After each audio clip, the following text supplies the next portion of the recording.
शुक्रवार को यरूशलेम के पैट्रियार्क्स और विभिन्न चर्चों के प्रमुखों ने गाज़ा पट्टी में स्थित होली फैमिली कैथोलिक चर्च पर इजरायली हमले की कड़ी निंदा की है। धार्मिक नेताओं ने इस हमले को अमानवीय और आपराधिक कृत्य बताया है और वैश्विक समुदाय से गाज़ा पट्टी पर जारी इस विनाशकारी युद्ध को रोकने की तत्काल अपील की है। गुरुवार को इजरायली सेना ने गाज़ा शहर के जैतून इलाके में स्थित एकमात्र कैथोलिक चर्च को निशाना बनाते हुए भीषण बमबारी की।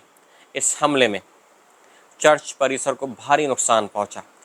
इसमें 3 लोगों की मौत हो गई और 10 लोग घायल हो गए, जिसमें चर्च के फादर ग्रेबियन रोमानेली भी शामिल हैं।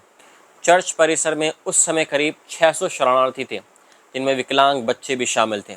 सुरक्षा की आस में रुके हुए थे। धार्मिक नेताओं ने इसे अंतर्राष्ट्रीय कानून का खुला उल्लंघन और मानव गरिमा व जीवन की पवित्रता का घोर अपमान बताया है। यरूशलेम के धार्मिक नेताओं ने एक बयान में कहा, पूरी एकता के साथ हम इस जघन्य अपराध की घोर निंदा करते हैं।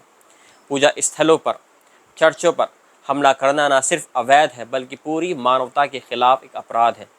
इन स्थानों की रक्षा करना अंतर्राष्ट्रीय कानूनों का कर्तव्य है। उन्होंने दुनिया भर के नेताओं और संयुक्त राष्ट्र संस्थाओं से अपील की है कि तुरंत गाज़ा में युद्ध विराम सुनिश्चित किया जाए और धार्मिक व मानवतावादी स्थलों की सुरक्षा के लिए ठोस कदम उठाए जाएं।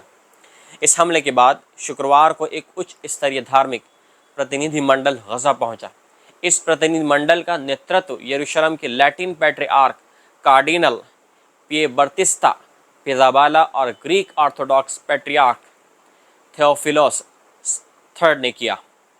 उन्होंने गाज़ा के ईसाई समुदाय की स्थिति का जायज़ा लिया और ज़रूरतमंद लोगों के लिए आपातकालीन राहत सामग्री जैसे भोजन और दवाइयों की आपूर्ति भी सुनिश्चित की।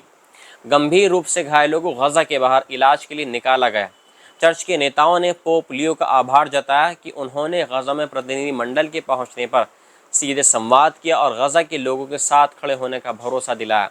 ग्रीक ऑर्थोडॉक्स चर्च ने कहा कि यह दौर ईसाई समुदाय के बीच एकता का एक उदाहरण है और गाज़ा में जारी मानवीय तबाही के समय चर्च एक साथ खड़े हैं। उन्होंने कहा कि गाज़ा में सिर्फ होली फैमिली चर्च ही नहीं बल्कि सेंट पोरफ्रियस चर्च और बैप्टिस्ट अस्पताल पर भी इजरायली हमले हुए हैं। इसके अलावा कब्जे वाले वेस्ट बैंक में ईसाई कब्रिस्तानों पर इजरायली बसने वालों के हमले भी लगातार बढ़ते जा रहे हैं। यानी जो इलीगल सेटलर्स हैं उनके हमले बहुत ज़्यादा बढ़ गए हैं। धार्मिक नेताओं ने चेतावनी दी कि इजराइल के इन कृत्यों को यदि नहीं रोका गया तो ये पूरे क्षेत्र में धार्मिक और सामाजिक तनाव को भड़का देगा। चर्च प्रमुखों ने दुनिया को याद दिलाया कि अक्टूबर 2023 से इजराइल ने गाज़ा में एक तरफा युद्ध छेड़ रखा है, जिसमें अब तक लगभग 59,000 फिलिस्तीनी मारे जा चुके हैं, जिनमें बड़ी संख्या में महिलाएं और बच्चे शामिल हैं। इजरायली हमलों ने गाज़ा पट्टी को पूरी तरीके से खंडर में बदल दिया है। वहाँ भोजन की भारी कमी हो गई है, बीमारियां तेज़ी से फैल रही हैं और पूरा इलाका मानवता के सबसे बड़े संकट में डूब चुका है। अंतर्राष्ट्रीय अपराध न्यायालय यानी ICC ने नवंबर 2023 में इजरायली प्रधानमंत्री बेंजामिन नेतन्याहू और पूर्व रक्षा मंत्री योआव गैलेंट के खिलाफ गाज़ा में युद्ध अपराध और मानवता के खिलाफ अपराधों के लिए गिरफ्तारी वारंट जारी किए थे। इसके अलावा इजराइल पर अंतर्राष्ट्रीय न्यायालय ICJ में गाज़ा में नरसंहार के आरोपों में केस चल रहा है।